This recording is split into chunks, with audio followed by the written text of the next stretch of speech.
Great good morning, everyone. It is a beautiful Tuesday, October 28th, year of our Lord 2025. This is the Bob Cordaro Show. I am he. As I look at my Picardo Jewelers watch, it tells me it's 9/11 and change. And we are broadcasting at this time from the United States of America. I could prove it because we have a president in the Far East who's making trade deals left and right that benefit, guess who? The American people. Wow. It's also the place where the brave, like the veterans we salute today, thanks to John Basiliga and another of his great companies, Serenity Care, Senior Care, David Bulford, Pittston, Henry Casper, DuPont, and Carl Jerry Booz, Pittston. We lost them this year, but celebrate them today thanks to John. The United States of America, founded with a certain knowledge and understanding by our incredible, irreplaceable, amazing founding fathers, who determined that government should not be, cannot be, will not be our parent, our guide, our salvation, our direction, not any of these things, but is nothing more than a necessary evil we require to organize and protect society. The United States of America, the country where, for the first time in human history, freedom was declared to be an unalienable right granted to each individual by God. It was not something that could be parceled out to groups or controlled by government or government officials, because our great American Constitution ensures and codifies freedom of speech, freedom of religion, freedom of association, economic freedom, and freedom of the press. Well, if they ignore Trump's trip to the Far East and talk about a tiny part of the East Wing being knocked down, well, so be it. We know better. Now, armed with these freedoms, and only because they had them, a ragtag bunch of immigrants, rejects, and their progeny created the richest, most powerful, most culturally diverse and accepting nation ever to grace our planet Earth. America, the only place specifically invented and designed so that every American can live their life in the manner they choose, unlimited by their background, upbringing, race, color, or creed, unhindered by the government or those who would use government to control others for their own comfort, benefit, or power. This Bob Cordaro Show, well, it'll always be convincingly conservative, lovingly logical, proudly and passionately patriotic, and reliably right. And with that essential preamble dealt with, we could gavel to order this meeting of the Club for Common Sense, promising you that our commitment to common sense will provide a sanctuary of sanity for you in a world where insane people are trying to tell you that they're sane. They're not, I promise you. You know the old line, it's not you, it's me. Nope. Well, somebody says, Bob, how is Lorraine? Lorraine from Hazelton is great. She's not great. She's better. She's on the mend. She's home. Intensive care. She had quite a little battle for herself over the last week and a half or so, but she is home now. I spoke to her yesterday. She's doing okay. So Lackawanna County, and I don't like to focus on it so much because it's a small part of the listening area. And frankly, as far as we've seen, they are unrepentant dummycrats in control. But we had a new county commissioner come in last week, and she and Commissioner Chris Chermak, the minority commissioner previously, they got rid of Gaughan as the chairman. They also got rid of Pat McKenna, who used Gaughan as his sock puppet. McKenna was the guy who wrote the corrupt editorials at the Scranton Times. So you will know what kind of left-wing loony he is. And a malign force, without a doubt.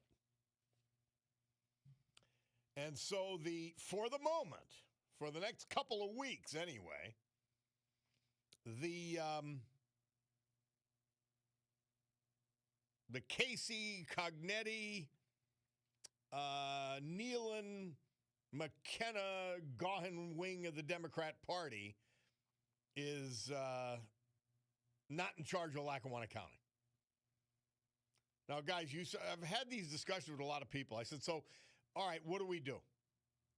What do we do? Lackawanna County is an absolute mess. The taxes have been jacked up 50% in the last few years.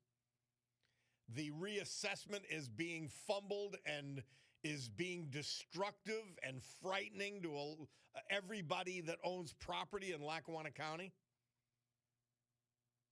And again, I talk about this because it is emblematic of what left-wing lunatics do to cities and counties and government, local and federal, and that's what Gaughan is. That's what Paige Cognetti is when you look at the city of Scranton. So that's what happens. They screw everything up because they are divorced from truth, fact, and reality. How could you do your job if those things are true? Well, some people could compartmentalize, be left-wing lunatics in their politics, and still be efficient at their jobs because they put the politics aside. Well, when your job is politics and government, well, you can't.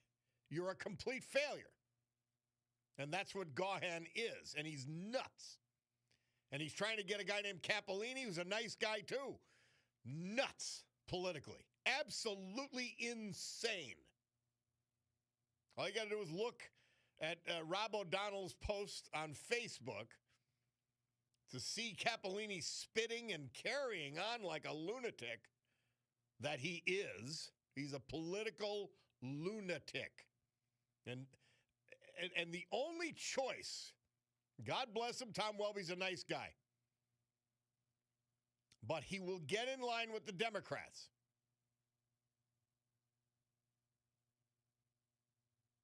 And he's part of one of the tools in the fight. Is Marty Flynn in charge of the Democrat Party in Lackawanna County, or is Bill Gaughan and Terry Nealon and Pat McKenna and Mayor Cognetti, the left-wing loons? Well, that's the story. That's the question. So I say to you, there's a third way. There's a good way, a better way. Get rid of the people who caused all this chaos, which they inevitably will and always will do, and vote for Chet Murley. And you'll have an actual new majority.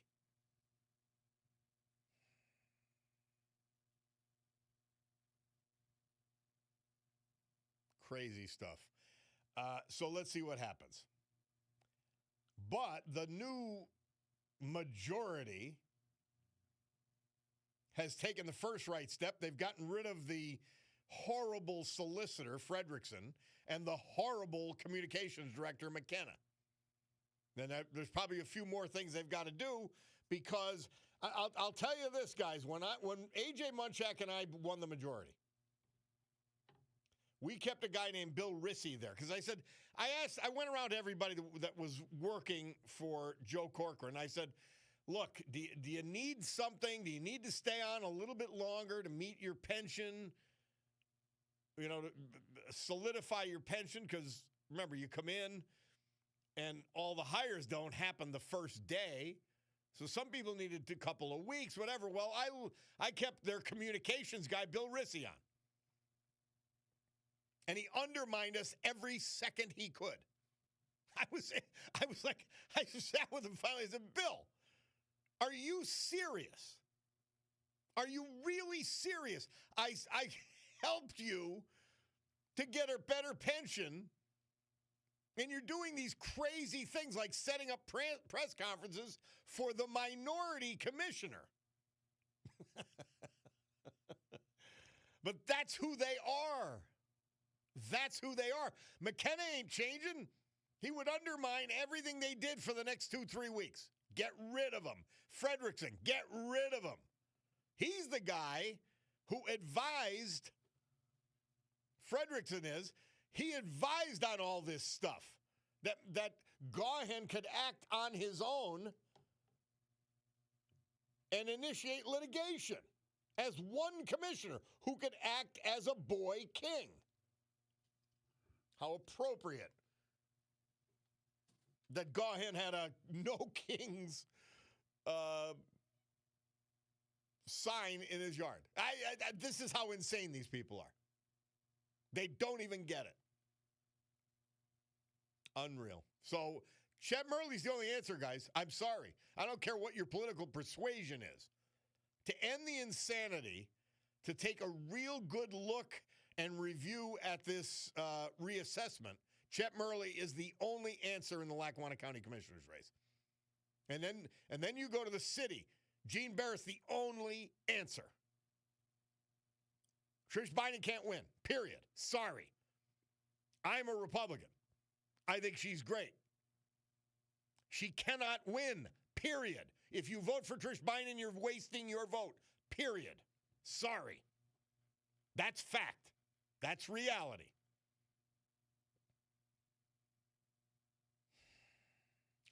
So we could start to straighten out Scranton and Lackawanna County, which, by the way, it affects all of you. Not directly, but indirectly. By voting Barrett and Murley. And making sure we get out to actually vote. That's your job. You don't have to fight in wars. You don't have to sign up for the military. You've got to go vote.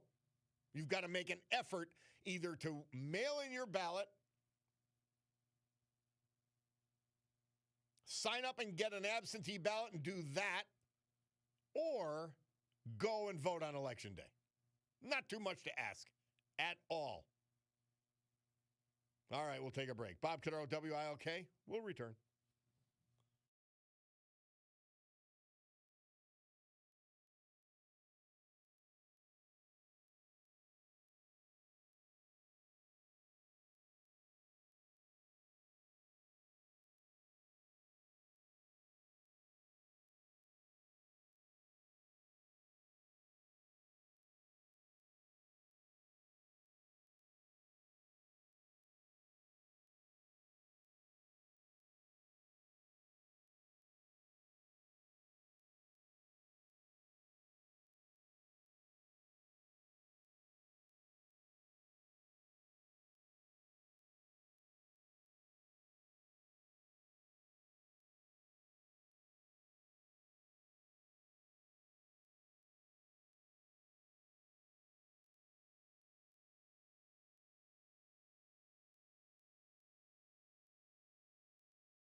Elvis.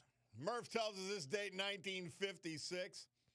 He was presented a gold record for his hit Love Me Tender from Ed Sullivan on his second appearance on that show. Murph says Elvis also performed his hit Love Me Tender, and that's it. The Bulldog found it. Also, Bill Curtis, who always reminded me of my friend Al Lockett, the late, great Al Lockett, narrating that in 1886, the Statue of Liberty, dedicated in New York Harbor, President Grover Cleveland with the honors. Bob Cordaro back on the eponymous program.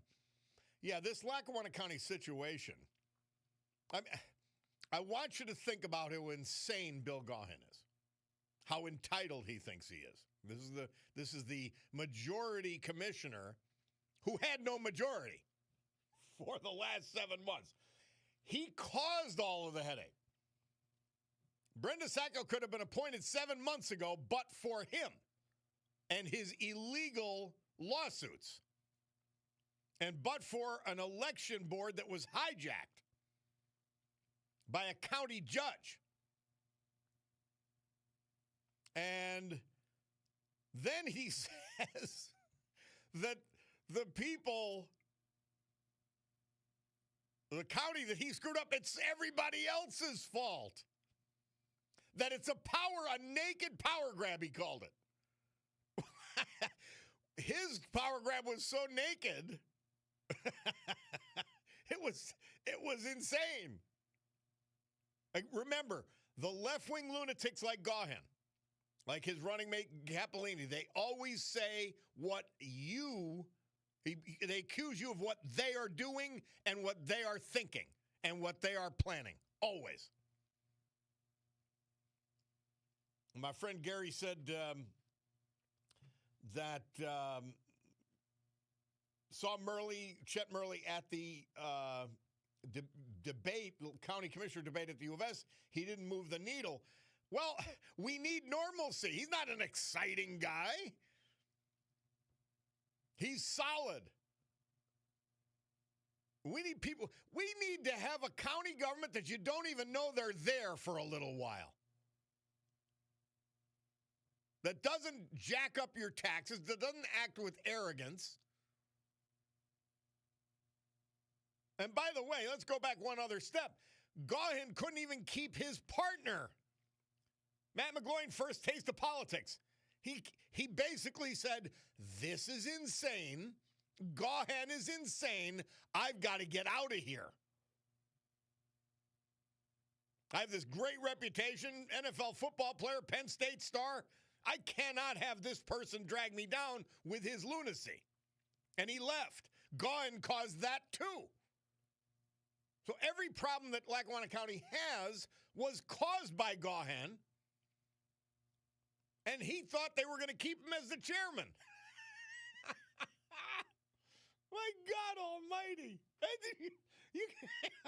You can't keep his cronies there, who've been guiding him and sanctioning his illegal moves. Yeah. Oh. Wow. I mean, between Gaughan and the mayor, Cognetti. Remember, these are the two people who gave you Biden Street and the Biden Expressway. They're the two people. Please remember that. A national embarrassment. These are the people, oh, dear Lord. These are the people who are running around at these rallies and care more about left-wing lunatic politics like transgender and open borders and all of it than they do about you. And they're supposed to be representing you at the city and county level. They don't care about you at all. Promise you. I will promise you that. All right, we'll take a break. Bob Cordaro, WILK. We will come back. We're going to hear from our great sponsors, then have a little bit of well, we're going to a little bit, a lot of a veterans tribute, the weather, and then we're going to go to the phones. It's the Bob Cordaro Show.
Our Veterans Tribute, this hour and every hour, this day and every day,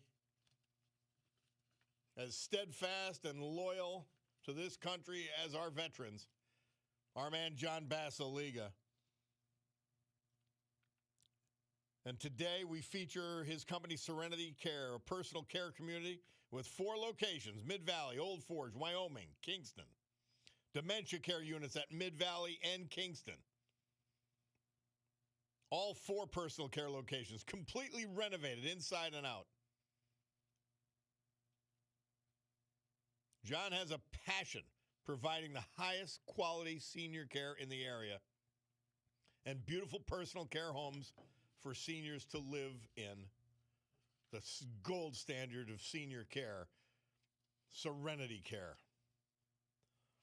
David Bulford. He was 83 when we lost him October 21st. He was from Pittston. He was surrounded by his loving family at his home when he passed. Born in West Pittston, he attended West Pittston schools and served this country proudly in the United States Army.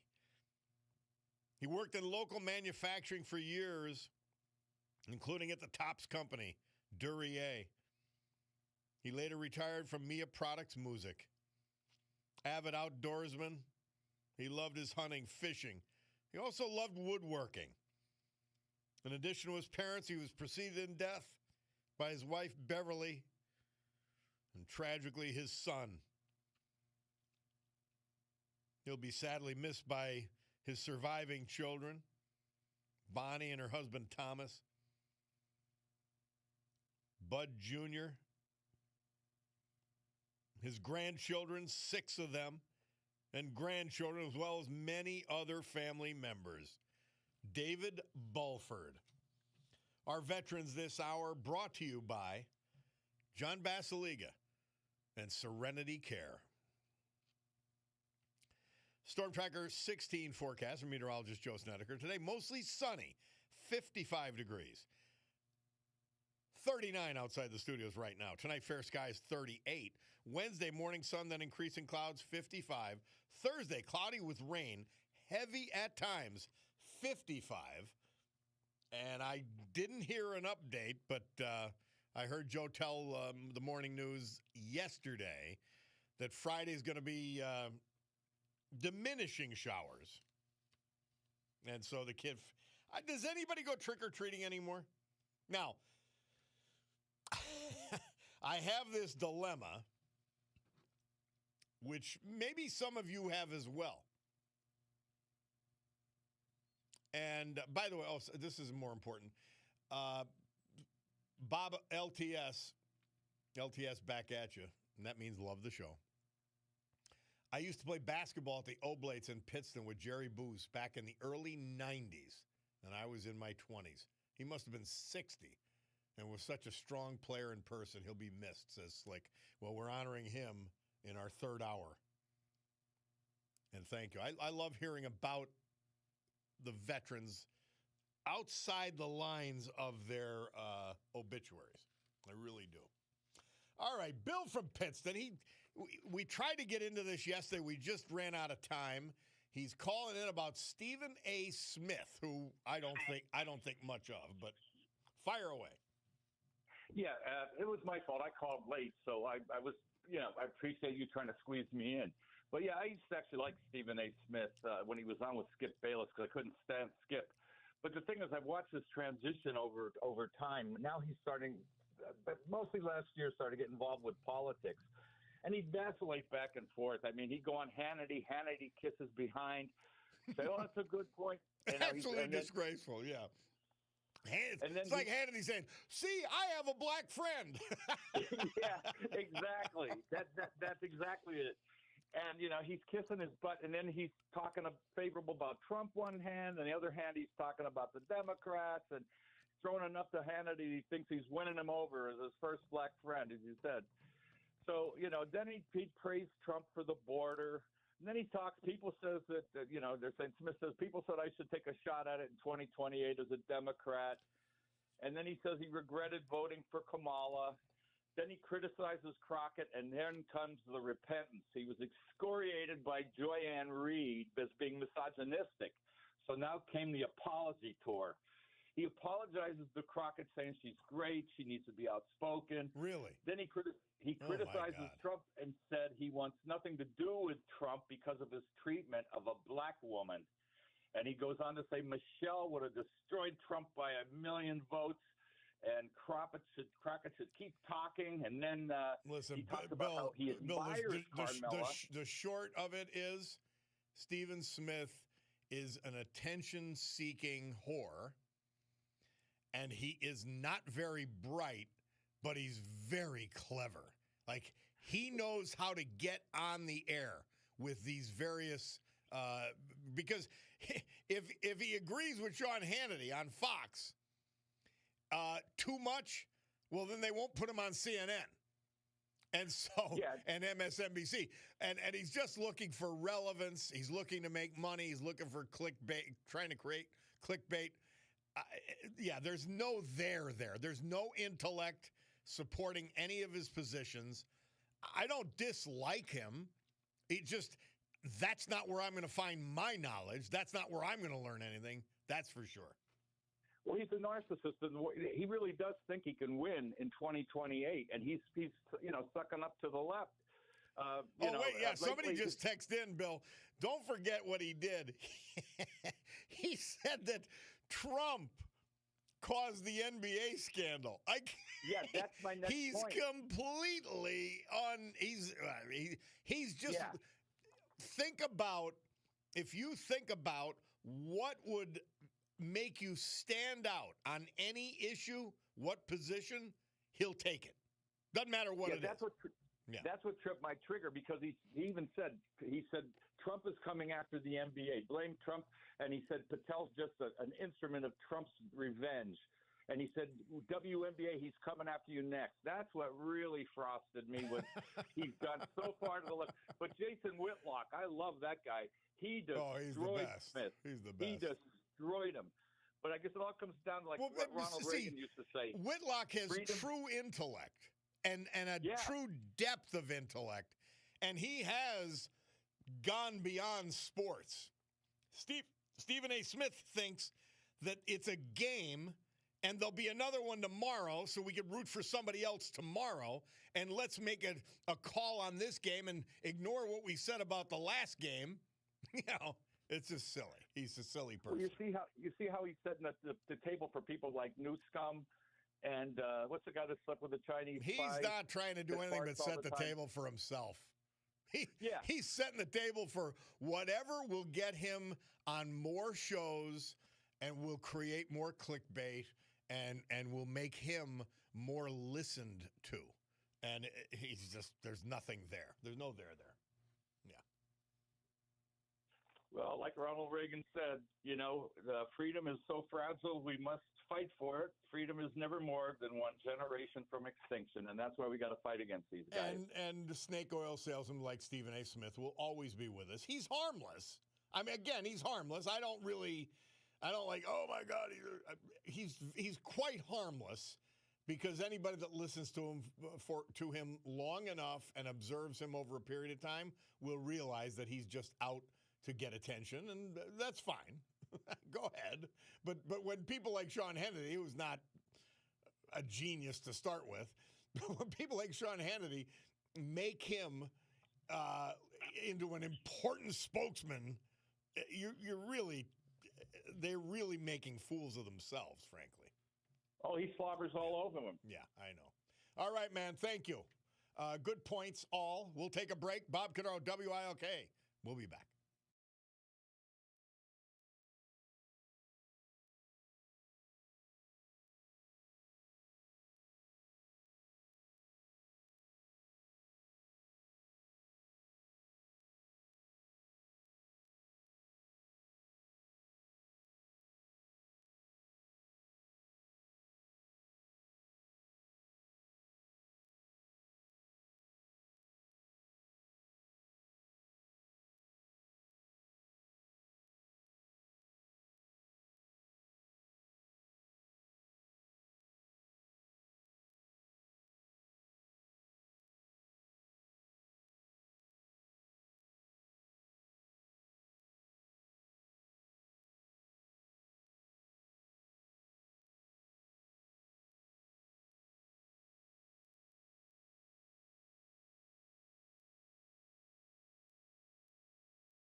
Everly Brothers, number one R&B hit, Wake Up Little Susie. And before that, you remember just a couple of weeks ago, we told you that and played JFK announcing the problem with Cuba, or as he said, Cuba, and the embargo on that country. And now the deal came. And the U.S. secretly agreeing to remove nuclear missiles from U.S. installations in Turkey. And Khrushchev told the United States he was going to dismantle his nuclear bases in Cuba. Kissing your sister, but a resolution short of war, which is a good thing. Bob Cordaro back with you on WILK. Let's go right to the phones here. Joe from Berwick has been patient. Hey, Joe, how are you? Oh, I'm doing well, Bob. But I've got to tell you a sad story of somebody who's not going to be. Well, let's get it done quickly because I got got one more call I got to get in before the top of the hour. Okay. All right, man. I know of a homeless family that my church is trying to help out. There's a lot of issues there, but basically their very meager existence is based upon getting food stamps, and they're about to lose that. And we're going to scramble to try to help them in some way because it's just. But what do the Democrats? What do they think they're accomplishing by doing it to these type of people? I mean, what they lost the election, and that's why Trump and the Republicans got to set the agenda they did. So what? And when I read the articles in the paper, all they talk about is what Republicans did. They don't even mention the fact that this is all caused by the Democrats insisting on a shutdown because they're not getting their way. And them stating out loud, disgracefully out loud, we can't give up this leverage. That means you as leverage. Amazing. Well, it's not me in particular, but this family I'm thinking of, they're about to lose their food stamps, and that's what they exist on. I mean, this is tragic.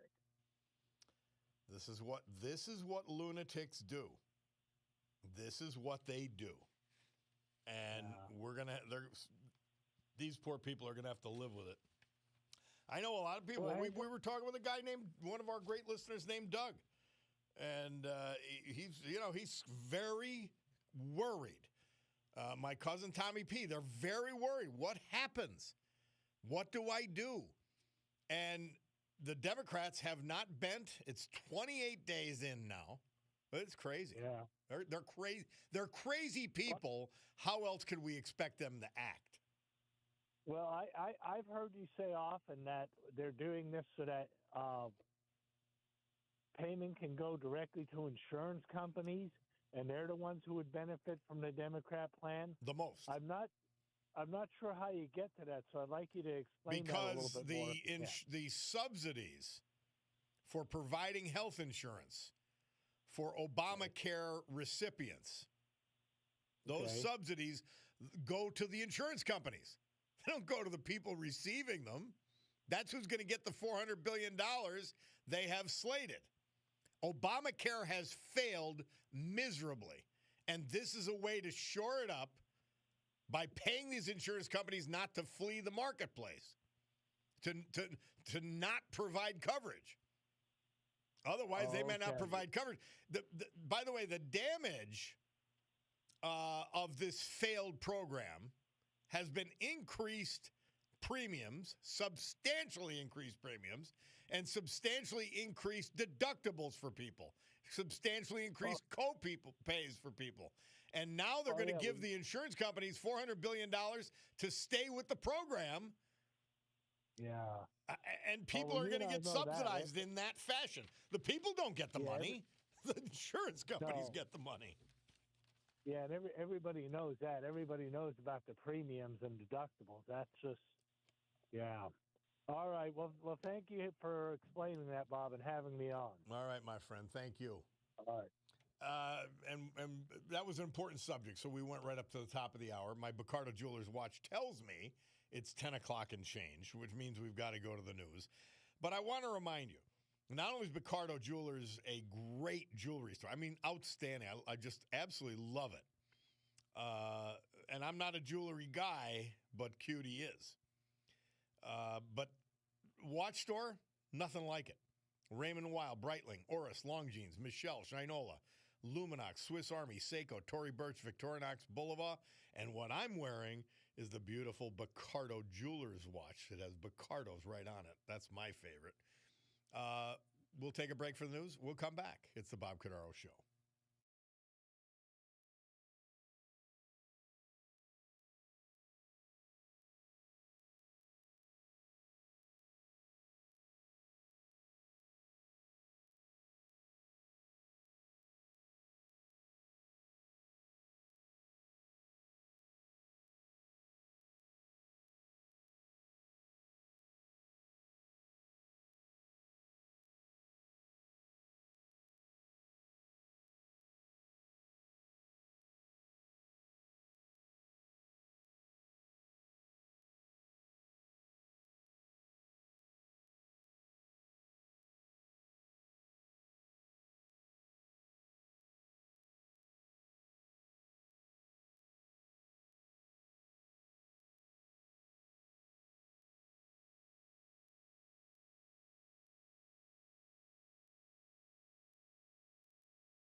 Great good morning, everyone.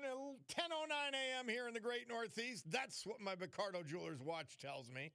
This beautiful Tuesday, October 28, 2025. This is the Bob Cordaro Show. I am he. It's a big day to fight for America, defend our values, and with the help of our man, John Basiliga, to honor the brave who have made us and kept us free. People like the veterans we salute today, thanks to John. We lost them this year, but celebrate them because of John Basiliga and his great companies. Henry Casper DuPont, Carl Jerry Boos Pittston, David Bulford Pittston. So with history, our great founding fathers, and the incomparable Constitution of the United States of America as our guides, let us continue today's battle. Gaveling back to order this meeting of the Club for Common Sense. Well, it's Rick Bigelow Day, and we get to learn some more about what is going on in our country by learning our history. And the naval battle of Leyte Gulf, Philippine Islands, October 23rd to October 26th, 1944. That is our subject. And here is our man, Rick Bigelow. He's even got a theme song. Patent attorney extraordinaire, but our historian. Rick, welcome back to the Bob Cordaro Show. How are you? Doing fine, Bob. Glad to be with you. All right, let's fire away. Talk to us. Okay, so in October 16th, 1944, a huge fleet leaves New Guinea and headed for the Philippines. We got 12 battleships, 23 aircraft carriers, 100 cruisers, 150,000 troops, 1,000 aircraft. We're heading into the island of Leyte in the Philippines, and on the 20th of October, the task force lands. MacArthur comes ashore and gives his famous speech about people of the Philippines. I have returned. Now, let me ask you, Rick, was that actually filmed twice? I thought it was filmed 3 times. Okay. It didn't turn out quite right. And by the way, as egotistical as it may be, doing it right had an effect because it was going to be shown worldwide. Yeah, that's exactly right. In fact, he came ashore on one of these landing craft, and it hit a little sandbar right before it got to the beach because he was supposed to, pull up to the beach and just step off into the sand. So it ran aground on a little sandbar, and he had to wade in, and everybody was all concerned about that. But then MacArthur figured that this would have a positive effect, showing that the Supreme Commander wasn't afraid to get a little bit wet to join the troops on the beach. So, well, and him actually wading through the water is iconic in and of itself. That's exactly right. And of course, it happened several times because they had to get it just right. But with that, the troops come ashore, and the Japanese were not expecting them there. The Japanese thought maybe they'd land on Mindanao down in the south, or up in Luzon, up in the northern part of the Philippines. And of course, the Philippines is an amalgam of 7,000 different islands. So there are a lot of different places they could have landed. And what happened was Halsey's aircraft carrier and his flyers were going all over the Philippines in the days and weeks leading up to the invasion. And they said, we're not seeing very many Japanese aircraft on the Philippines, and nobody's coming up to oppose us when we fly over. So Leyte looks like a really good spot. There aren't many troops there.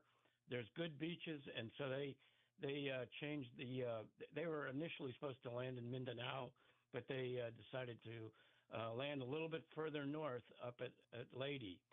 So this pretty much caught the Japanese by surprise, and MacArthur's forces moved inland fairly quickly. The Japanese decided they needed to do something to counter this, and so they sortied 3 huge fleets to go after the Americans, and they were hoping to catch all the transports and all the ships in Leyte Gulf so that they could basically wipe out the landing forces. And of course, the landing forces were already there. But what's really important is the follow-on logistics effort that were all in the transports and the large amphibious ships. So and I'm telling Bulldog, if he would, to put the map back up, Bulldog. He's got some text there. But, Bulldog, put the map back up. For those of you watching on the live stream, you can get a better picture of what Rick's talking about. But go ahead, Rick. Sorry. Okay, so the Japanese sent 3 huge fleets out to counter the Americans, and basically what happened was they said there were going to be 4 major engagements during the naval battle of Leyte Gulf, and the thing is with the troops on shore who were already pushing inward had no idea all this stuff was going on over the horizon. So one of the major forces was Imperial Japanese Navy Admiral Kurita. His center force sailed into the Subian Sea. That force included the 2 giant battleships, the Yamato and the Musashi, with their 18-inch guns. And 18-inch guns could fire and hit targets 26 miles away, whereas our battleships with 16-inch guns could only hit targets about 20 miles away. They didn't have any carriers. The Japanese Navy, as a result of the battles at Midway and the Philippine Sea, were short of carriers. Halsey's carrier groups, he had 4 carrier groups with him.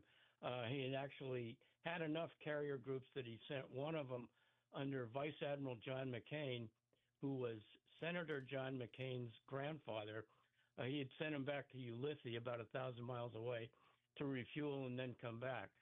So planes from the Intrepid and the Cabot sank the Musashi, and of course the Japanese figured that these super battleships were invulnerable to carrier plane attack, but the Americans shot so many torpedoes into the Musashi that it sank. So at this point in time, Kurita retreats, and he turns around and heads back through the straits. And Halsey thinks that Kurita's force has left the battle permanently. So at this point in time, Halsey, who in this particular battle, he reported to Nimitz. He was only on loan to MacArthur for this operation going into the Philippines. So Nimitz had told him, support MacArthur's landing, but if you get the opportunity and you see the opportunity to destroy the Japanese carrier fleet, go ahead and take it. So they find out that there's a large Japanese carrier fleet that's way up to the north.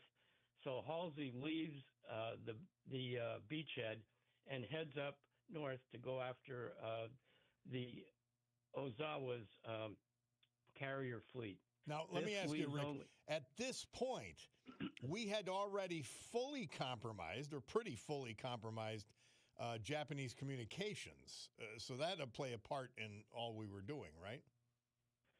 Yeah, that's right. We pretty much knew what was going on.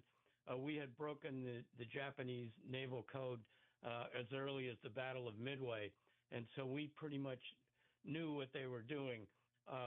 But we weren't getting 100% information. Mm-hmm. We were getting maybe 20 or 30%, and we figured out what they were doing. We didn't really know that the Japanese had sortied that large a force, and even though the Japanese Navy was down considerably at this point in time, it was still a large and powerful force. But a bunch of American submarines noticed the Japanese fleet that was coming in from Singapore, and they actually sank several of them, and that let the Americans know for sure that the Japanese were coming in. So as darkness approached, Kurita turned around his force and headed back through the San Bernardino Strait and eventually to the east coast of Samar, which is the island just to the north of Leyte. So IJN, Imperial Japanese Navy land-based planes attack and sink the U.S. carrier Princeton and heavily damaged the cruiser Birmingham.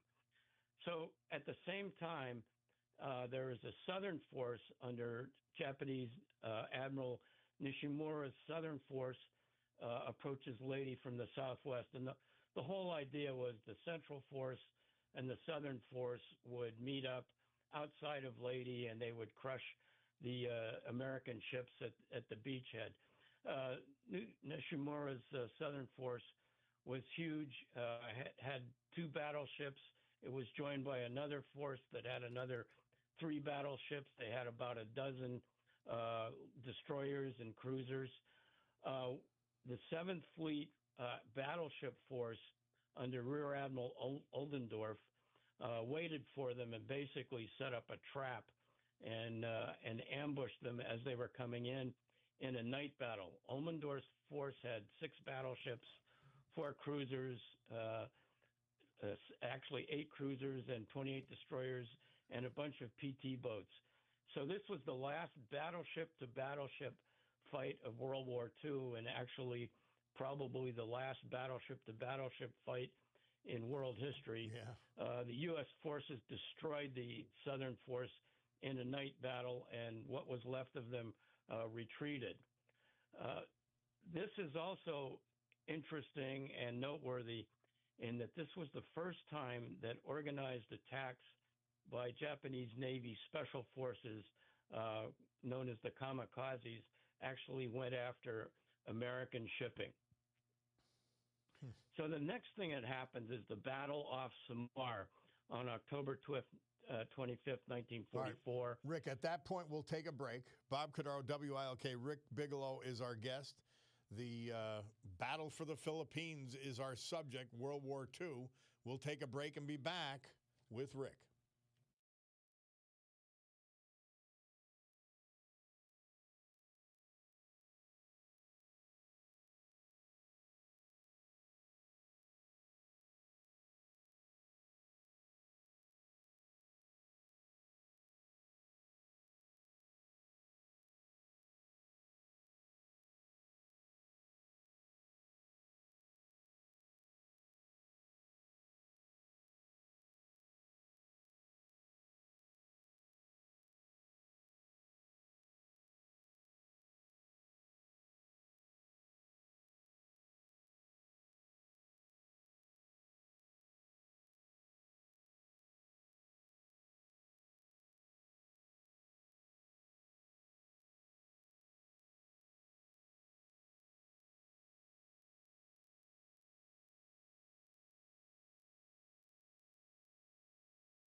Sam and Dave. Murph says this date, 1967, they had the number one R&B hit with Soul Man. Bob Cordaro back with you on WILK and Jimmy Carter. First debate of the 1980 election. You know, it's funny. I remember so distinctly. I despise Carter, not on the level of Joe Biden, because I didn't think he was a bad person. He was just a complete incompetent. And he wasn't this crazy ideologue like idiot Biden. He was just an incompetent president. And I remember going in and, man, I sweated every minute of those debates because Reagan could just go off the deep end at any point. And how relieved I would be after those 90 minutes. It was those debates would be worse for me in terms of intensity than any football game I ever played. But Reagan survived it, won, and, of course, turned the country around. Rick Bigelow is with us. He is our historian, a patent attorney extraordinaire, and he's going to get into the actual battles for the Philippines. Fire away, Rick. Well, the third major confrontation that happened was the Battle off Samar. And what happened was Kurita turned his central force around and was heading down towards Leyte Gulf. And what had happened was that Halsey had taken his entire Third Fleet north to go after the carriers. Everybody thought that Halsey had left a force behind to protect the Leyte beachhead, but he hadn't. So as Kurita's force comes around the island of Samar, the U.S. forces notice it, and Kincaid's 7th Fleet, which basically only had a couple of escort carriers and some escorting destroyers and destroyer escorts, heads off to confront these major battleships, including the Yamato that's coming down on heading towards the beachhead. And what could only be characterized as a suicide run, the small destroyers, including the USS Johnston, go after Kurita's big battleships. And Kurita is so overwhelmed by the intensity with which these destroyers and escort carriers launch their planes and come after the big battleships of his force. He thinks it's because Halsey's major carrier task force must be right behind. Yeah. So Kurita's forces destroy a whole bunch of the escort carriers and the destroyers that are attacking it, but he more or less chickens out and returns. So he heads back through the San Bernardino Strait, and for all intents and purposes, the Leyte beachhead is secure. And this is the second time where kamikaze attacks go after the U.S. ships, amphibs in the transport ports, and the 7th Fleet ships off Samar. Several of the U.S. ships sank, and many of the crew was in the water in shark-infested waters for 2 days before they were rescued, and several were actually eaten by sharks. The last thing that happens is Halsey's carrier fleet does engage Ozawa's Northern Carrier Task Force about 50 miles north and east of Luzon, and he basically destroys what's left of the Japanese naval air forces, and the Ozawa's carrier retreats and heads back to Japan. And for all intents and purposes, the Japanese Navy ceases to be a threat. So the aftermath of this is the largest naval battle in history, saves the Leyte beachhead. The Japanese Navy loses 4 carriers, 3 battleships. We lost a couple little carriers, destroyers, 255 planes. The Japanese lost over 12,000 sailors. We lost about 3,000. So that was basically it. The Japanese Navy is pretty much out of the war. Kamikazes are going to become more and more of an issue as they were off Okinawa, but victory in the Philippines is basically assured. Amazing. I mean, so much has to go right. So many things have to happen. So many independent actors have to do the right thing and make the right things happen. It's always in doubt, right, Rick? All these battles. That's right. And I think the important thing is the other guy is going to try really hard to make sure the right things don't happen for you. So it's very difficult. And there has to be a lot of coordination. As and far we were as getting leaders, better and better. There's thousands of heroes. As far as leaders go for the United States, who were the primary heroes in your view? To me, in the Pacific War, it was a guy who never saw any action, and that's Nimitz. Yeah. Who just, in fact, one of my favorite authors, Max Hastings, he's a Brit, thinks that Nimitz was the best of all the commanders in World War II, and that's saying something because, the Brits very rarely have anything good to say about the American Navy or the American generals. So, I think he just coordinated everything really well, and he was always a steady. Wasn't a screamer, wasn't high energy. He was just a real professional. He was good, and MacArthur gets a lot of jabs from his personality and so on and so forth, but his operations in New Guinea and in the Philippines too were very good, without a doubt. And I think he had some really good generals working for him too. So generals and admirals rose to the fore in the Pacific. Fascinating. Rick Bigelow, thank you so much for this presentation. A big battle. It was the beginning, another beginning of the end. It was the continuation of the end for the Japanese, but never was it secure until much after this. Thank you, my friend. You're welcome. Glad to be with you, Bob. All right, Rick Bigelow, patent attorney extraordinaire, but he's our historian. We'll take a break and be back. It's the Bob Cordaro Show.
Our veterans tribute this hour and every hour, this day and every day, brought to you by our man John Basiliga and his great companies, including today's feature, Serenity Care.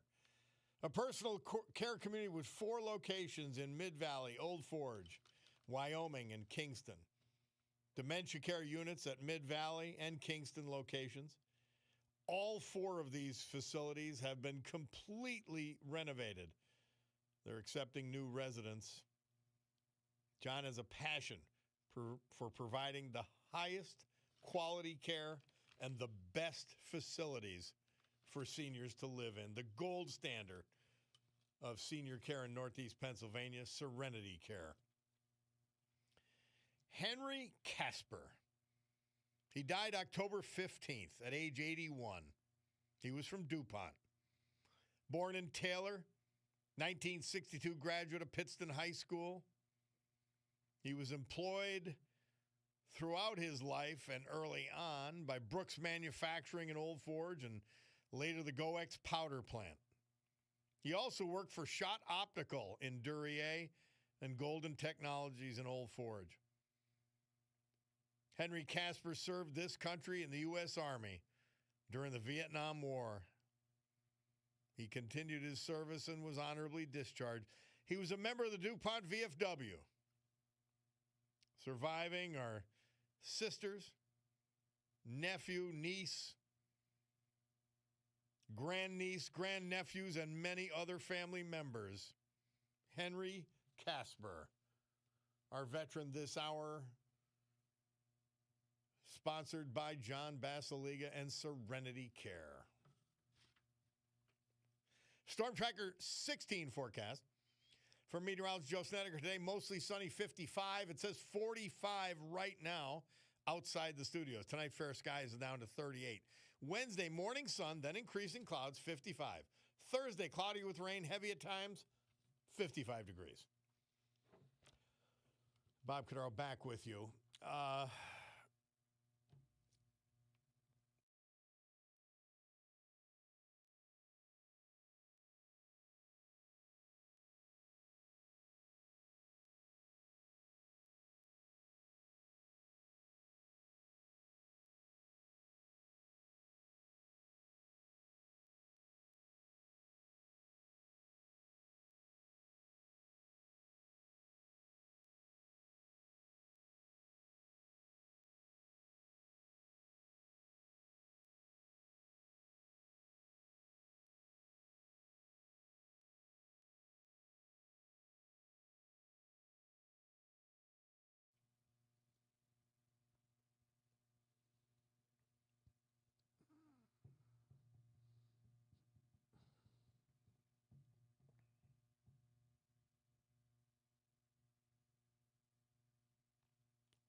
Billy Joel.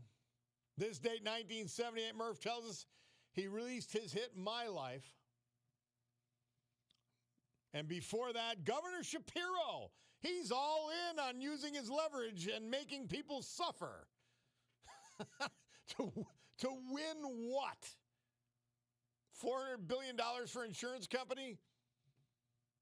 Money for illegal aliens? That's what? Really?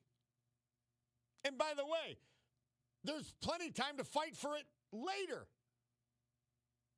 There's 3 months to fight for it later. No, not the Democrats. They're Looney Tunes. And so's your governor, because that's him doubling down on what that idiot congresswoman said. Dear Lord. Frank from Old Forge on the county commissioners in Lackawanna. How are you, Frank? Good, Bob. You know what? Yesterday, let's celebrate the small victories and the losses. So the first loss yesterday by appointing Brenda Sacco is we lose gridlock. When we have gridlock, you don't get tax increases and reassessments. So say goodbye to gridlock. Now we're going to start spending money. But the small victory, right? Well, Frank, we're going to see. This is where there's an interesting dynamic there. There's already a budget that shouldn't be in place that's been put forth. What does Brenda Sacco do? What does Chris Chermak do with this budget? Do they fix it or do they proceed as is? We'll see. Well, I'd feel much safer with Chet Murley in there. Oh, God, guarantee. That's the only way to end this insanity. It's the only way. That is true. But we did release our own Tariq Aziz. If you remember Tariq Aziz, he was the spokesman for Saddam Hussein and the Iraqis. Pat McKenna, a cohort of Catwiz Kelly, is now he's now unemployed.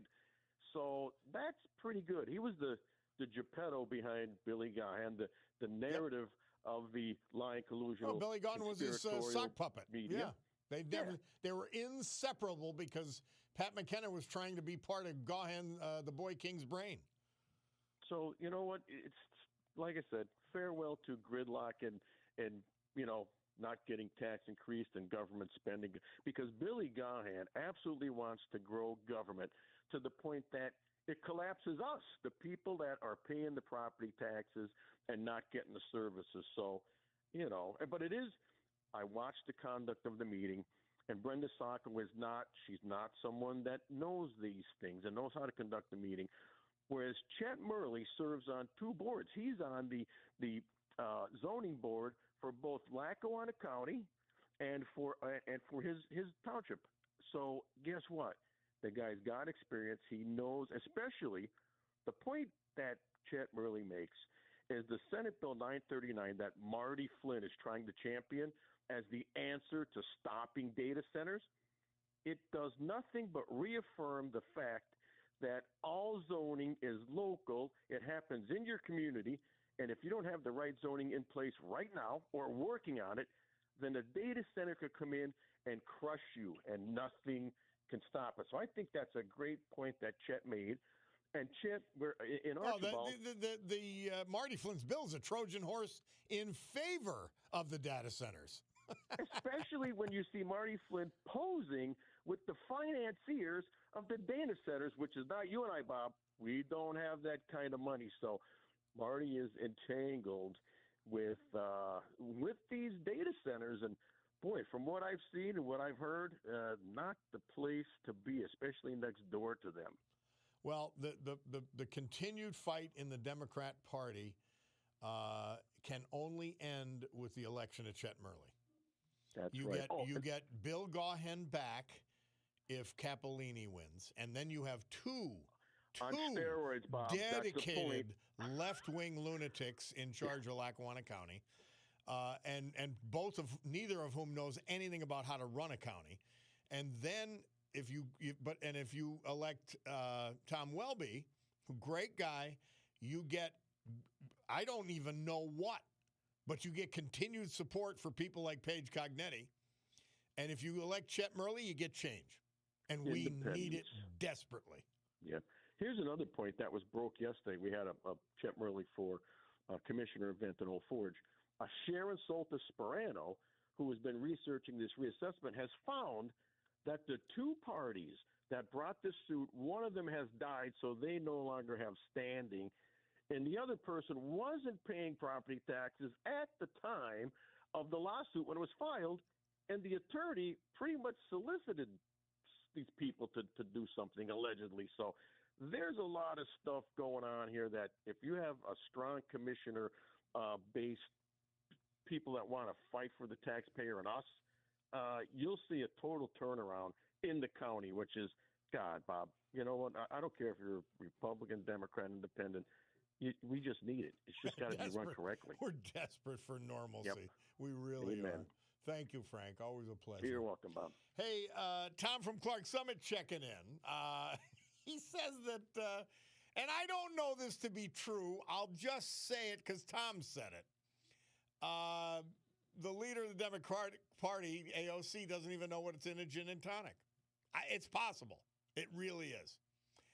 Mike Mancini reminding us, just a reminder, tonight the Scranton City Council and the Three Blind Mice are ready to further the destruction of the downtown. Part of the package is the removal of 15 traffic lights. Start time 6:30 p.m. They're destroying our city. Mayor Cognetti's destroying our city, and it's the launching of a $30 million program for bike lanes and stop signs. It is the height of insanity. It is a solution in search of a problem. But then Paige Cognetti can say, I accomplished something as mayor when she runs for Congress. And she can tell her friends from liberal cities around the country, oh, yeah, we got bike lanes too. That's what the $30 million is for Paige Cognetti. Not for you. Not for me, a taxpayer in the city of Scranton. Wow. Can't even fix the streets. Somebody said, do you think Kelly's next column will be about the unfair firing of his buddies who worked for the county? Of course. Oh, boy, oh, boy, oh, boy. Somebody says, I'm afraid to put anybody in the county commissioner's seat because it seems as soon as they get in, they get drunk with power and raise taxes. That won't happen to Chet Murley. I can assure you. I know him a long time. Maybe 30 years. No. Solid as a rock. He knows what he wants. He knows what he needs to do. He's prepared to be county commissioner, unlike Capolini. But you've got divided loyalties for Tom Welby, unfortunately. There is no change without Chet Murley. We'll take a break. It's the Bob Cordaro Show. We'll be back.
Nick Gilder. The number one hit this date, 1978, Murph tells us. Hot child in the city. Well, here's a hot child. My friend Phil Odom. How are you, Phil? What's happening? Hey, what's going on, Bob? Hey, what do we got? The 28th annual Let's Hoop Out Charity Basketball Tournament, November 1st and 2nd. How about that? Yes. 28 years, man. That's a long time, right? Amazing. Wow. And it's in memory of Cody Barace. Tell us about the tournament and all of that. Okay. So it's in memory of Cody Barace because when I first started the tournament, Cody used to come and help me put the dinners together. So when he passed, I wanted to just honor him because he was like the guy, he was one of the guys that always would help me out and stay out late with me, delivering the dinners to families that lived in the Scranton Housing Authority. So that was big. So I just felt like to honor him, it was important. Now the reason that I started the tournament is because as a kid I didn't have Thanksgiving dinners, so we would always have to go eat at somebody's house. We never had it ourselves. If we did, it was rare, right? So I didn't want anybody to have to suffer through that. And my mother had addictions, so that was the reason why we didn't have many. So what I wanted is kids who, felt the way I felt. I didn't want them to have to say, where we going to eat or how we're going to eat. I want to make sure they had something to eat. So that's why. What's neat about how you do it, which is different, is you deliver the food to them where they live. They don't go anywhere for it. That's a big deal. Right. I don't want, like when I first saw it, and I know that people do a tremendous job in this community. I'm not the only one that does it, but I know a lot of people give contributions, but I didn't like to see them standing on a line. Right. And I felt like that was embarrassing, right? To a person that's already in a difficult situation and now have them stand in the cold to receive a dinner. I said, I can remember us trying to do that. And I didn't want that either. So I wanted to make sure that I did it a little bit different. Now I donate it to treatment court because, again, my mother had addictions and she should have been in treatment court before it was ever created. I wish they had one back then, but I do it and I deliver to them and they deliver to them privately, right? So it's privately done. It's not like hey, we're going to put you on blast type of, thing we're doing. So this is November 1st and 2nd, 11 a.m. at Scranton Prep and their basketball courts. Right. This is the second year that we're doing it at Scranton Prep. Usually I do it at Scranton High, but they, for the past few years, they've been getting the floor done and resurfaced. So it was hard to, to lock down the gym then, which that I always appreciate the district for, contributing and always helping out, with Dr. Keating and, John Coyle, who is one of my closest friends who always helped out. But now to have it at Prep and extend it still out to the community and, grateful for Father Rizzo, grateful for Mia Duffy, who's a great help, and Krista McGough, who is like my right-hand person. So I have good people by my side who are helping. This is really nice. It's called Let's Hoop It Out, the 28th annual in memory of Cody Barace, November 1st and 2nd, 11 a.m. each day at Scranton Preparatory School, so Saturday and Sunday. And the proceeds collected at the event are used to provide Thanksgiving dinners for underprivileged families in their homes in the Scranton community. Good stuff. Yeah. And just to mention to the audience, Phil Odom and I have known each other a long time. And Phil was on my television show, the Bob Cordaro Show on TV. You could go to YouTube, look for the Bob Cordaro Show on TV and the Phil Odom episode. You want to hear a guy who's come from tough circumstances, and he's always given back. And I know you're not on to blow your own horn, but man, any event you're behind, I'm behind. That's for sure. I appreciate that, and I remember, when you were the commissioner and how close we were and the difference that you wanted to make and all of the I want to say all of the committees that you created and try to say, hey, let's get out there, let's knock on doors, let's be able to help the community as a whole. That leaves an impression on somebody to know that people out there care, and you were one of those persons, and you're one of my closest friends to be able to reach out to and spread the word, and say, hey, you want to contribute, if you want to be involved, if you want to be a volunteer, just contact me and we could talk about, how do they do that, Phil? How do the people contact you? Well, you could contact me through my email, Phil, PHILO, Butch, BUTCH @MSN.com, or just contact me 570-614-8803. All right, that's this weekend. Phil, make sure you call in again at least one more time this week if you can free yourself. Give us a call so we could just repeat this information. The 28th annual Hoop Out in memory of Cody Brace, November 1st and 2nd, this weekend, Saturday, Sunday, 11 a.m. start at Scranton Prep. You can contribute to them by going to the event and bring in a check or cash or whatever. And you'll know that all of the proceeds are going to be used for delivering Thanksgiving dinners to their homes for underprivileged families in the Scranton community. Phil, great stuff, great work that you've continued it for all these years is a testament to the cause and a testament to you. It really is. Right. But I appreciate you again allowing me to come on your platform and be able to say, to speak about this. It's important that, that we get it out there.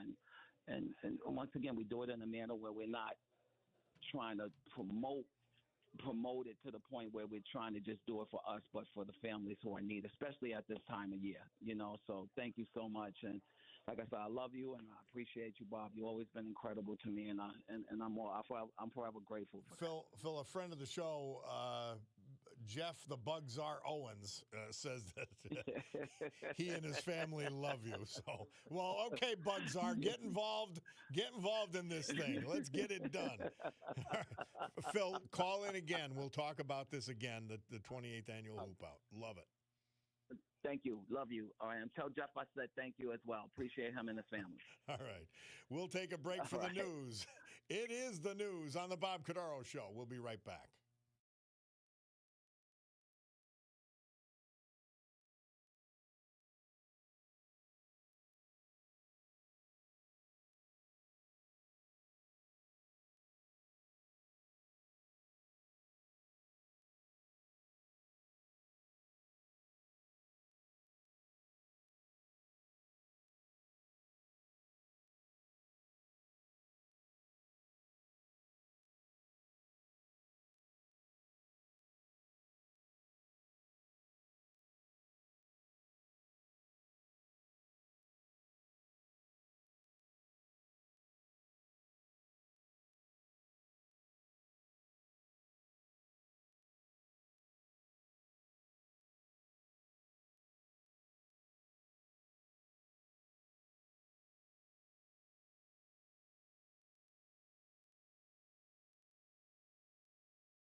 great good morning, everyone.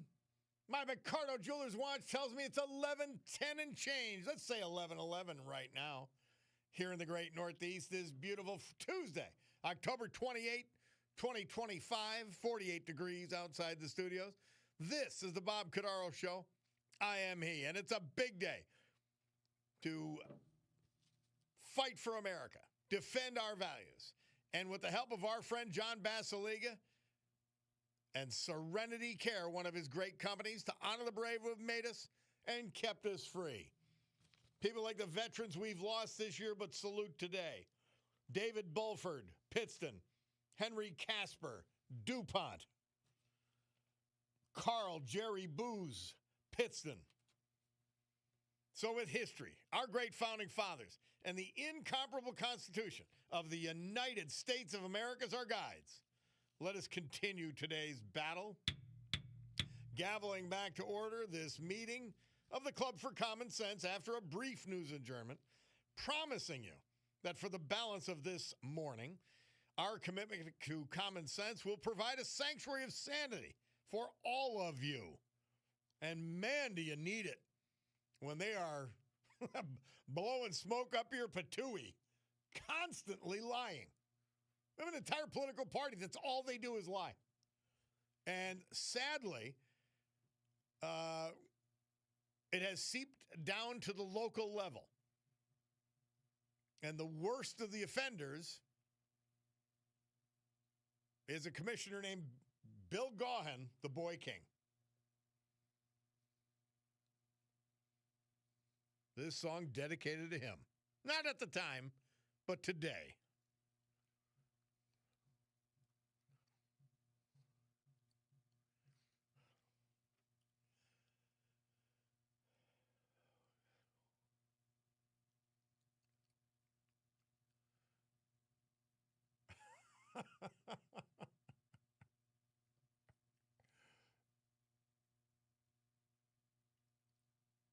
Yeah.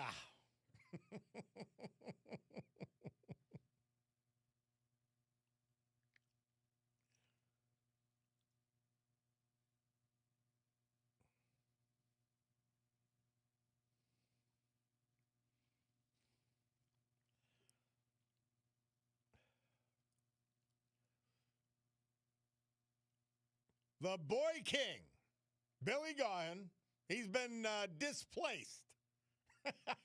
Temporarily, anyway. You vote for Mike Capolini, who's another left-wing lunatic. And then, by the way, friendly guys, nice guys. But you can't have people like this who are that demented in charge of you and your life. Just can't do it. It's just, all righty. So, Mr. Paul, our executive producer, he came up with that idea. And I said, man, it's perfect. I've been calling him Boy King. The Boy King is now displaced. He doesn't. He reminds me of the kid who played the Boy King in, what was the show, Bulldog? But I'm asking you.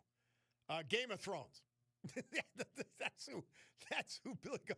And he's got these supporters coming to the meetings just completely making it up. As though they're the ones who created the chaos when he's the guy who did it. It's crazy. Anyway, somebody says, welcome back to the Bill Gaughan Hour, LOL. Well, again, when you have someone, and that's why, again, because I live in Scranton, Lackawanna County, fine. But we focus on people like Gaughan and people like County Commissioner Gaughan and Mayor Cognetti because they epitomize the left. They're like the junior leagues. They're not quite AAA. They're like some kind of farm league. And they copy off their left-wing lunatic brethren who are much higher up the food chain, but they copy off them. And these are the two idiots that gave you Biden Street and Biden Expressway, national embarrassments for our area. If they did not epitomize it wouldn't be worth the juice wouldn't be worth the squeeze. It just wouldn't, but it is. Somebody says stop signs and bike lanes while we have trucks hitting low bridges on a daily basis. I know. Somebody says, and they continue. Cognetti's like the friend that runs up the tab and has to leave before the check comes. Yep. She's ordering Dom Perignon. She's ordering bottle service. And then she's leaving. Or trying to. She's not going to beat Rob Bresnahan. She's been exposed. Her lunacy has been exposed. Her lies have been exposed. Lying that why lie? You've been running for Congress since you became mayor and even before that. You left the Scranton School Board when tough decisions had to be made because you didn't want to damage your viability for U.S. Congress. You ran for mayor when there was an opening.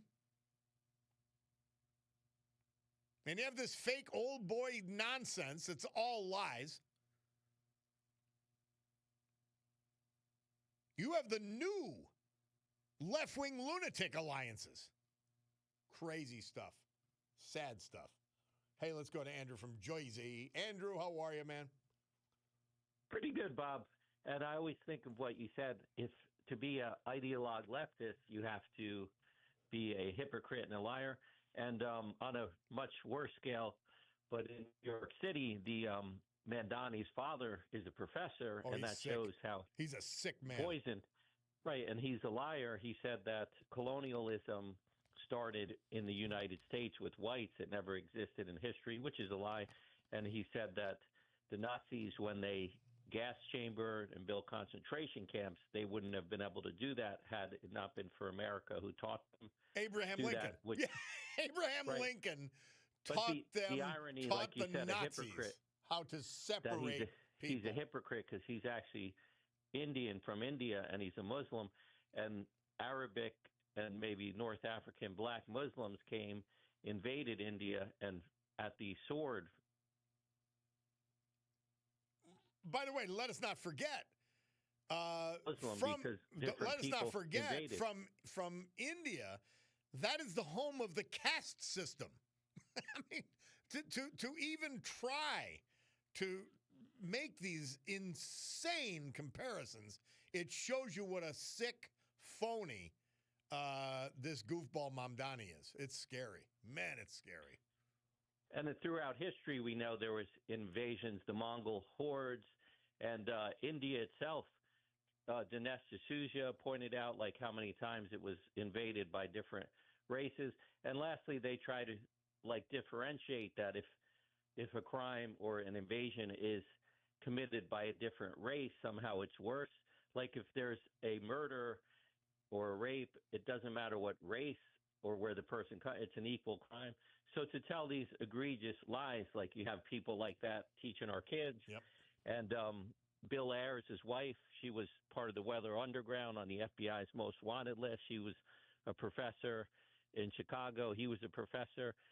New York City, in Columbia, they had hired a woman that just got out of prison for aiding and abetting. This was like 15 years ago. The murder of 8 New York City police officers. The Black Panthers, she set up an ambush, pretended that she was in distress, calling in a crime. And when they responded, the Panthers came out guns blazing. And then Bill O'Reilly found a video of her after she was hired saying that the murderer should be let out. But thank God, I don't want to be so grim, but I mean, thank God that there's people like you out there that are telling the truth. And we're proud of you, and you're a great example. Well, I thank you for that, Andrew. But, man, we got a lot of work to do. And it's far from over. But what is over is this first segment. We've got to take a break, listen to our great sponsors. We have a little history, a little music. And then it's the Bob Cordaro Show.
Great song.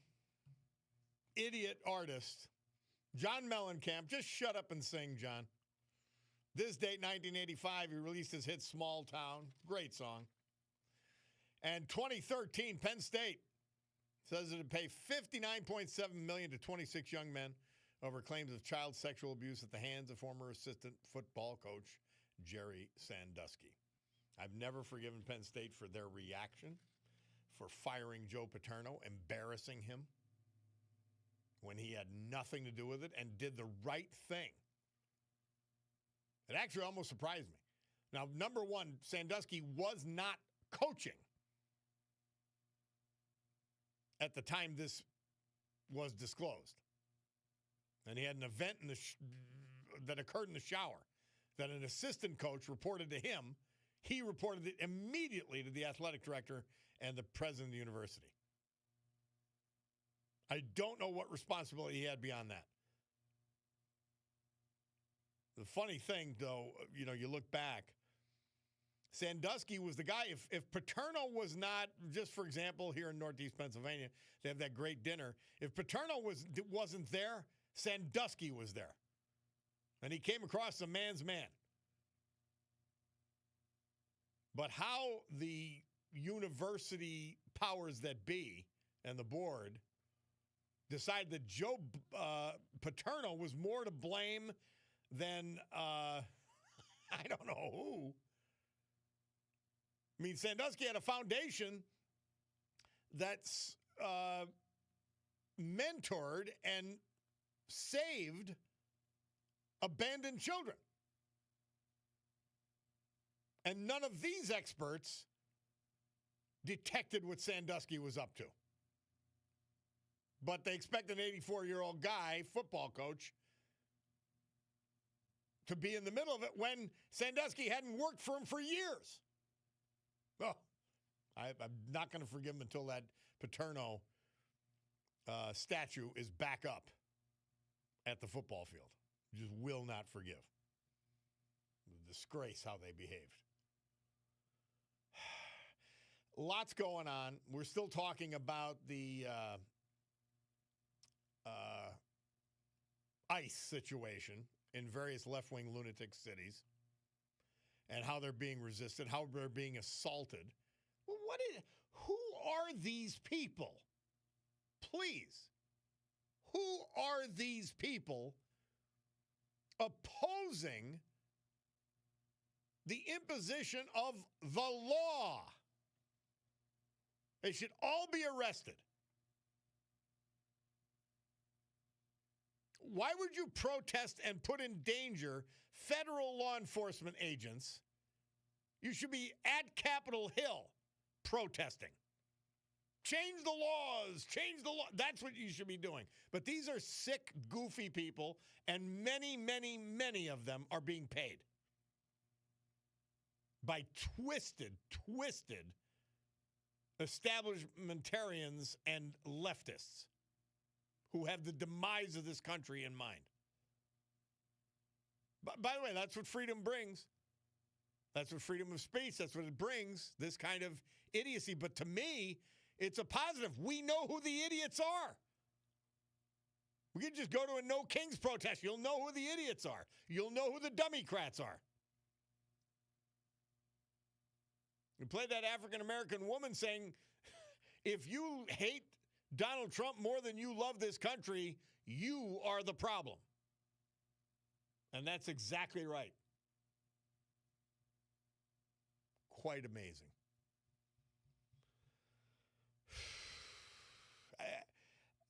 When we look at the shutdown, which is another symptom of Trump derangement syndrome, and now real people are going to get hurt. It's the same thing that happening locally with our mayor and with our county commissioner up here in Lackawanna County, our mayor of Scranton. Their left-wing ideology is everything to them. Representing the people? Really? That's not even an afterthought. If they impose their agenda, whether it's $30 million of bike lanes and stop signs, if they're able to move upwards or maintain their positions, that's all that counts.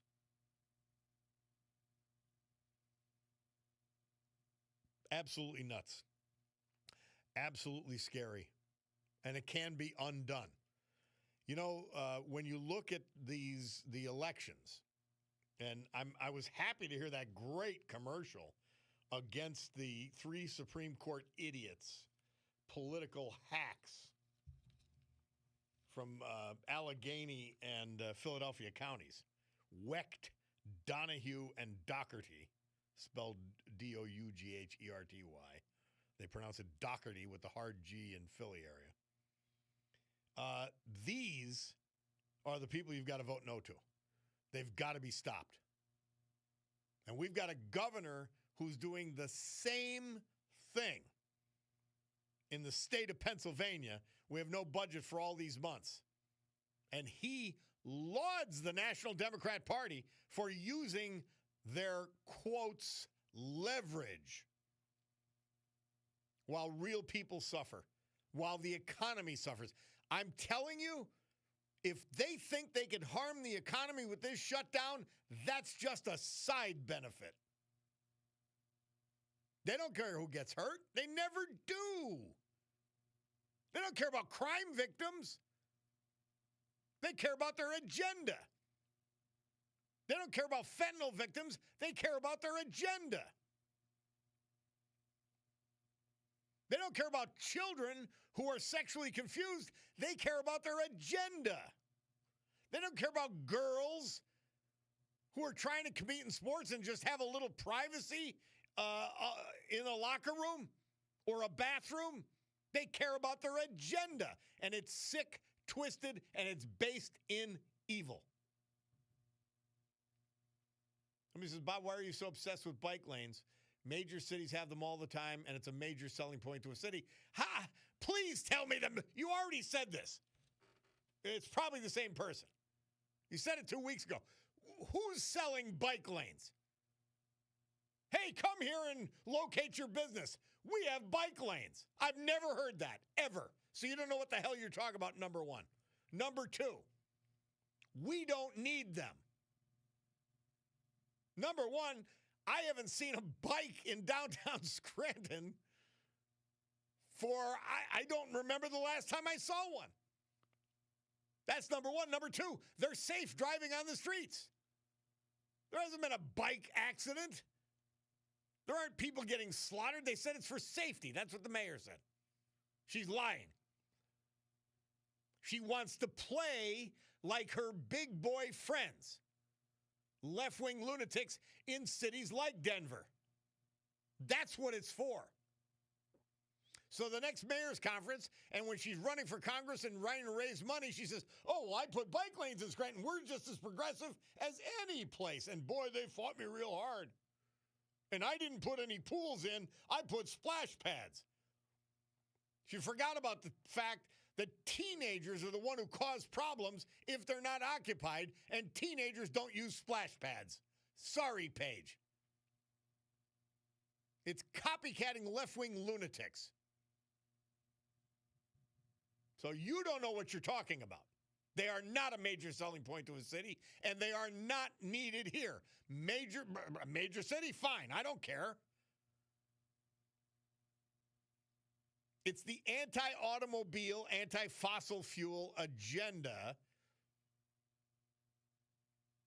which has manifested itself into this lunacy. It's idiotic. Well, every business downtown is open and inviting. City Hall doors remain closed, says someone. Yep. Can't get in there. Somebody said, Bob, I'm voting for Chet Murley for county commissioner and voting no for those 3 radical, progressive, left-wing lunatic judges. Yep. That's the way we got to go. We'll take a break and be back.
Our Veterans Tribute this hour and every hour, this day and every day, brought to you by one of the greatest friends veterans could have, John Basiliga, and all of his great companies, featuring today Serenity Care Personal Care. 4 locations, Mid-Valley, Old Forge, Wyoming, Kingston. Personal care and dementia care services, the dementia care units at Mid-Valley and Kingston locations. All 4 of these facilities have been completely renovated. They are beautiful. They are the gold standard of senior care in Northeast Pennsylvania. Carl Jerry Booz. He was 92 when he passed away October 15th. He was from Pittston, born in that great city, preceded in death by his wife, Beverly, back in 2016. Married to her for 40 years. His first wife, Joan Summerall Booz. His wife is 73 years, passed in 1973. Surviving are his children, grandchildren, and 2 great-grandchildren.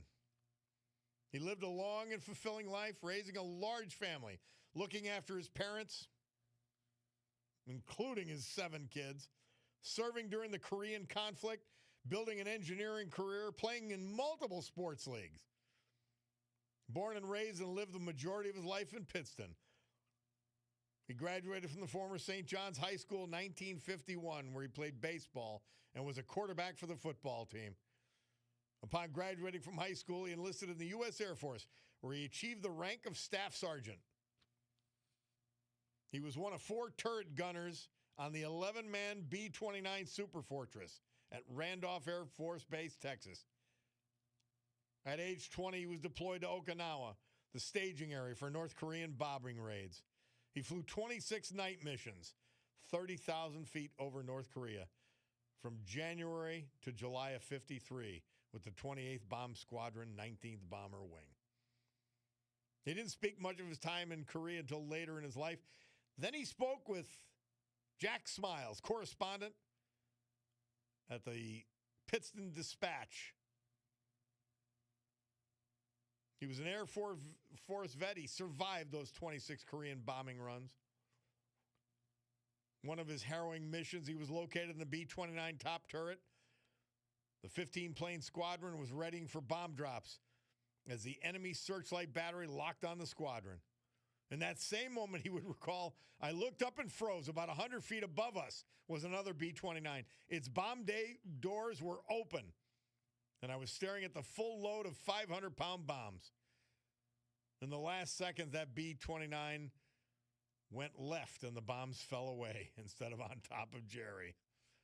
Jerry was one of the 18 veterans, 9 living at the time, presented with the Korean Ambassador for Peace Medal by U.S. Senator Pat Toomey, a commemorative medal, an expression of appreciation from the Korean government to the United States servicemen and women who saved Korea. He left the Air Force in 55 to obtain his electrical engineering degree from Penn State. He then began his 28-year engineering career with Bendix Corporation, Montrose. He was a design engineer and retired as quality control engineer at age 52. He was the design engineer for the instrumentation panels on the Black Hawk and the Apache helicopters. In retirement, he filled most of his days up through his early 80s playing basketball and softball. Our friend Slick noted that earlier. He participated in the Senior Olympics, state and national. His team in the Pennsylvania games won gold in 92 and 94. Softball team won gold in 98, some silver medals as well. And he participated for Pennsylvania on the basketball team at the U.S. Senior National Games in 1993. He loved his cherry red Mustang. Carl Jerry Booz, our great veteran this hour, celebrated by our man John Basiliga, and just one of his great companies today, Serenity Care. Storm Tracker 16 forecast from meteorologist Joe Snedeker. Today, mostly sunny. It'll be 55, 49 degrees today. Or now. Tonight, fair skies, low 38. Wednesday, morning sun, then increasing clouds, 55. Thursday, cloud with rain, heavy at times, 55 degrees. Well, Mother Teresa for today. We're going to get to her in a minute.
I don't ever remember this song. Murph Goes Deep with his music selection. By the way, a number of you texted in today how much you enjoy the music. We let it play here, too. I don't have to hear my own voice all the time. October 28th, 1989, Bad English. Hey, one-hit wonder, yeah, but most of us have had no hits. They went from number 15 to number 9 with their hit When I See You Smile. Bob Cordaro back at it here on the program. October 28th, Mother Teresa, St. Teresa. Joy is a sign of a generous personality. Sometimes it is also a mantle that clothes a life of great sacrifice and self-giving. A person who has the gift of joy often reaches high summits. And wouldn't she know, the great St. Teresa, Mother Teresa. Thank you, Mary Regina. My man, the Hoove, Mark Hoover, he texts in that Jerry Booz was his grade school basketball coach at St. Mary's Assumption. He then adds, great man. I love to hear that about our veterans. I love to hear it. It lets us go outside on outside the obits that we receive. And man, they were the product of this society. They were the fabric of our lives. All these people. Somebody said, the resumes and accomplishments of the heroes that you celebrate each day make me feel that I'm just a man who walked among giants. They make me proud to be an American. Don't they? Don't they? The greatest stuff. Good morning, Bob, and greetings. ALTS back at you. About Joe Paterno, I understand he was a good longtime friends with Duke basketball coach Mike Krzyzewski. I understand that too, but I don't know it firsthand. Bob, go to Atlantic City. Bob, I go to Atlantic City quite a bit, and they have bike lanes, but never see a bike. It's a vanity. It's a left-wing vanity move. Somebody said, just came from the Scranton Chamber of Commerce. They had an open discussion with the commissioner candidates. I think Chet Murley is the most qualified and most educated one. Our buddy Michael was so arrogant. He just doesn't understand. He wants to keep the reassessment and move forward. Yeah, he's a rubber stamp for Gahan. The boy king wants to get back in power. He's all upset that he's got 3 weeks to wait. Yes, Chet Murley's the man. Without doubt. All right, let's go to Donald from Pittston. Donald, how are you? Yeah, good. I wanted to talk about this, a million things, but this man, Danny, like what happened here is they never policed their party, the Democrats. Years ago, there was a guy by the name of Lyndon LaRouche, and they had him on the grand jury, indicted him for tax evasion back in '88, and he went to jail as a communist. Donald, that's when I ran for Congress. Right. To beat a Lyndon LaRouche disciple in 1988. As a Democrat, I was. Right. He ran 4 times as a Republican and Democrat. They put him away because he was, they knew he was no good. He don't run a communist. Yep. The problem is with this was Tucker Carlson said it. It's true. It's a replacement theory. We see it happening with Mandani. We saw it happen with Mandani. In other words, they're actually now going to be replaced. They're being replaced right now. Schumer and Jeffries are going to primary them. They're taking over New York. They had, like, Biden told you what he was going to do. He said bottom up, middle out. Take the immigrants over here, right? Get rid of the middle class. Bottom up, middle's happening. Yep. They're taking bike lanes over safe streets and automobiles with no congestion, and they're impeding you with now bike lanes. Everything they do is to destroy the party. It's got to be a dark money agenda. No one's that stupid. Destroy it or bring America down. They do nothing for progression. But luckily, Trump is turning it the other way. But when it happens to them, they don't like it. Like, Gahan, I'm being replaced. Yeah, Billy, you're going to be replaced. Oh, how do you like it? Oh, we okay, caught we're doing you. what you're doing to us. Like, enough people have now caught your insanity and have had enough of it. That's what it is. AOC, she said, we're crazy. You're operating on kids. You open borders, anti-Semitism, Donald, boys and girls locker rooms. You're crazy. That's right. Does it say enough that she had to proclaim her sanity? That said enough to me. She looks like she was over in Iran with all the people behind her. Like, you know what I mean? It was ridiculous. But it's the truth. They want transgender over a normal heterosexual society. They're trying to change America from the minority, from the majority to the minority. Yep. But what's so funny, it's now backfiring. Now it's happening to Schumer and Jeffries, so they have to go along with the insanity to survive, or they're going to be primary. Donald, there's the old saying, throw the bums out. Picardo's tells me it's 11:50.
Jerry Lee Lewis.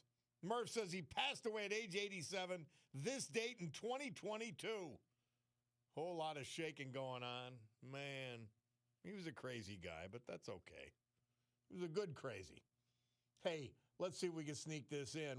By the way, we're going to finish with Charlie Daniels, born Wilmington, North Carolina. The devil went down to Georgia. I was in prison with a guy, this date 1936, Murph says. I was in prison with a guy. I don't know, we were standing in line for whatever, commissary, I guess. I said, where are you from? And he had this deep accent. And he told me some town in North Carolina, western North Carolina. He says, son, he goes, they pump the sunshine in down there. I still don't know what he meant, but that sort of means it was nowhere. Sharon from Lapoon, we got about a minute for you. Fire away. Oh, okay, I'll try. Hi, Bob. Anyway, I'm calling because of the commissioners' meeting. I have two big issues with it that just happened. One is the fact that no one has still yet addressed the reassessment. Chermak has said all along that he would pause the reassessment if he had the votes. He said it all summer. He did not put that motion on the floor to at least try and get it to pass. Well, it was a Sharon, it was a reorganization meeting. Well, I understand that, but that doesn't mean they couldn't take a vote. Yeah, give him a chance. And he could have brought the issue up. Now, the other situation is the solicitor. He's brought it up over and over again, by the way. But go ahead, continue. Why would he vote to bring in Brenda Sacco's private attorney that's been fighting her legal battles to keep her in as commissioner? Because Donald Fredrickson is a hack. He is a hack. I don't like him at all, but you're going to tell me that in Lackawanna County, the only lawyer qualified would be Brenda Sacco's private attorney?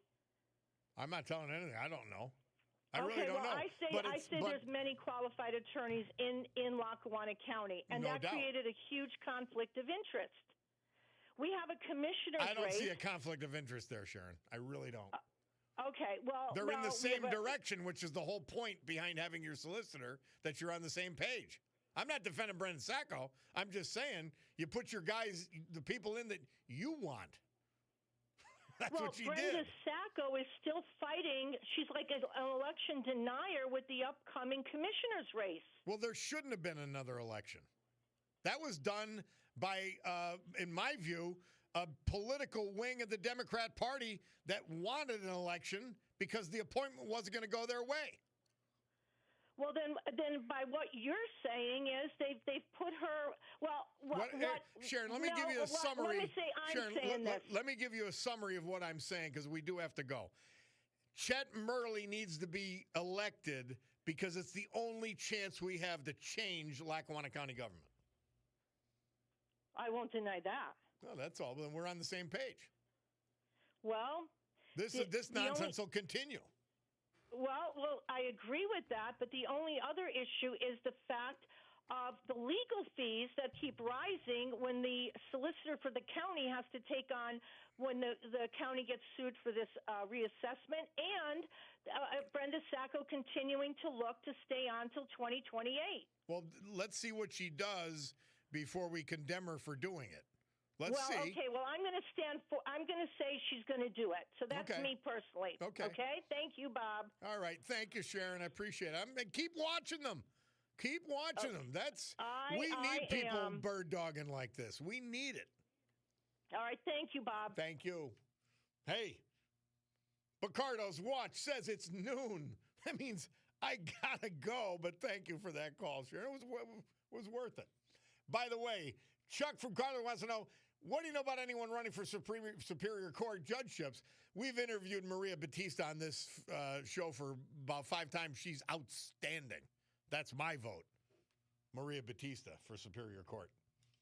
Guys, we got to go. Sue Henry show next. Rob O'Donnell after that. I'm going down to WBRE to tape for their, I don't know what you call it, their podcast after this. I've got to go home and get changed. I forgot about it. Anyway, we've got to say adios. It's time to adjourn this meeting of the Club for Common Sense. God willing, I'll be with you tomorrow morning at 9 to do it all again because the fight never ends.